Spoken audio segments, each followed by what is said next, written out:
Next key feature of democracy is one person, one vote and one value. The principle of universal adult franchise is accepted by almost all over the world.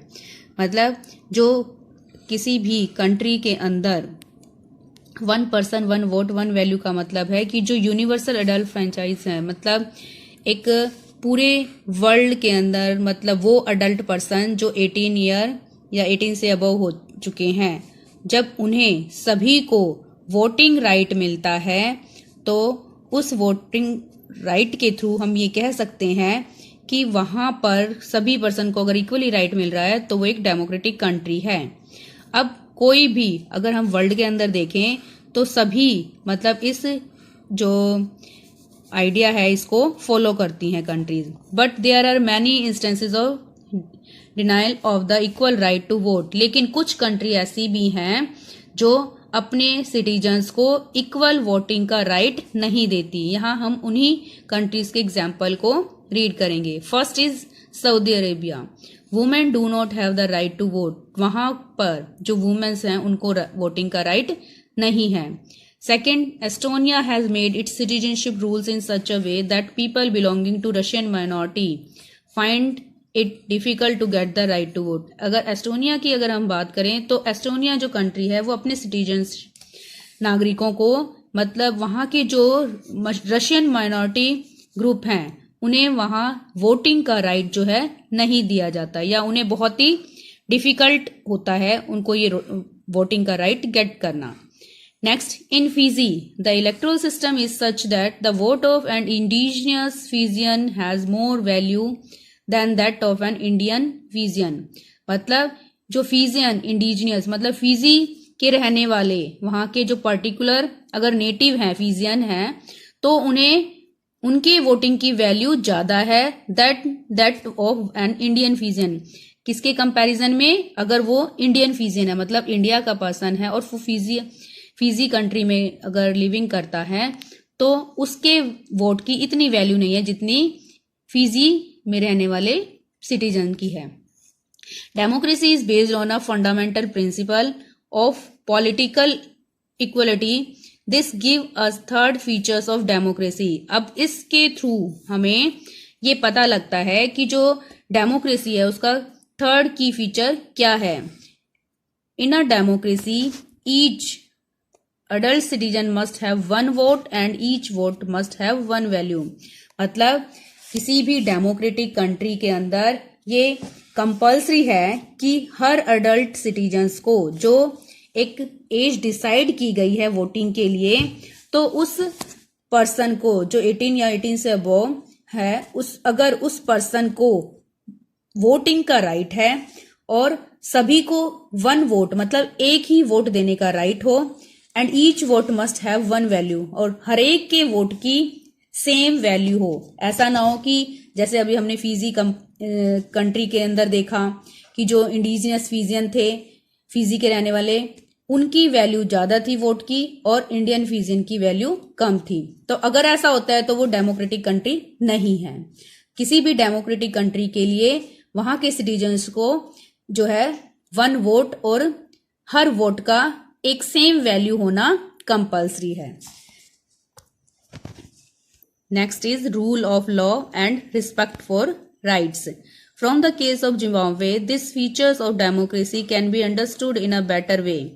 Zimbabwe attend independence from white minority rule in 1980। Zimbabwe जो था वो 1980 में white जो minority group था उसके rule से independence मतलब free हुआ था। From then onwards, the country has been ruled by a party JANU PF। उसके बाद से वहां पर जो भी पार्टी रूलिंग पार्टी रहती है वो JANU PF है, which led the freedom struggle। The party leader Robert Mugabe has been the president of the country since independence। वहां के JANU PF जो पार्टी है उसके लीडर जो है रॉबर्ट मुगैबे हैं, जो कि वहां पर प्रेसिडेंट उस कंट्री के तब से ही हैं। Election are always won by this party through violence and harassment of the opposition, politician, workers and journalist.